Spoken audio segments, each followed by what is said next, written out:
শ্রদ্ধার সাথে বিশ্বকবি রবীন্দ্রনাথ ঠাকুরের জন্মদিন পালন করেন কোচবিহারের সমাজকর্মীরা।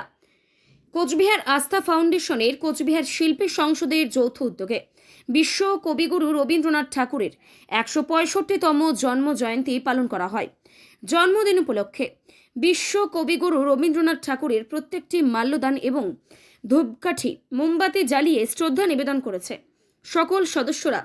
তার সাথে বিশ্বকবি রবীন্দ্রনাথ ঠাকুরের বিভিন্ন গান কবিতা করা হয়। কোচবিহার শিল্পী সংসদের পক্ষ থেকে বিশ্বকবি রবীন্দ্রনাথ ঠাকুরের জন্মদিন উপলক্ষে আমাদের মধ্যে উল্লাস দেখা দিয়েছে। সকল সদস্যরা আজকে রবীন্দ্র ভবনের বিশ্বকবি রবীন্দ্রনাথ ঠাকুরের মূর্তির সামনে উপস্থিত ছিলেন। 2026 বাংলা 25শে বৈশাখ 1433 বঙ্গাব্দ বিশ্বকবি রবীন্দ্রনাথ ঠাকুরের 165তম শুভ জন্মজয়ন্তী। আজকের এই দিনে আমরা কোচবিহার রবীন্দ্র ভবনের যে রবীন্দ্র মূর্তি, সেই মূর্তির পাদদেশে এসে উপস্থিত হয়েছি। রবীন্দ্রনাথের মূর্তিতে মাল্যদান করা হলো, মোমবাতি এবং ধূপকাঠি প্রজ্বলনের মধ্যে দিয়ে গভীর শ্রদ্ধার্ঘ নিবেদন করা হলো, পুষ্পার্ঘ্য নিবেদন করা হলো। কোচবিহার আস্থা ফাউন্ডেশনের পক্ষ থেকে এই উদ্যোগ নেওয়া হয়েছে।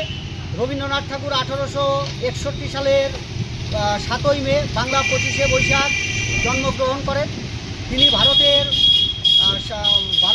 এশিয়ার প্রথম নোবেলজয়ী। তিনি সাহিত্যে নোবেল পুরস্কার পেয়েছিলেন, প্রাবন্ধিক, দার্শনিক, শিক্ষাবিদ।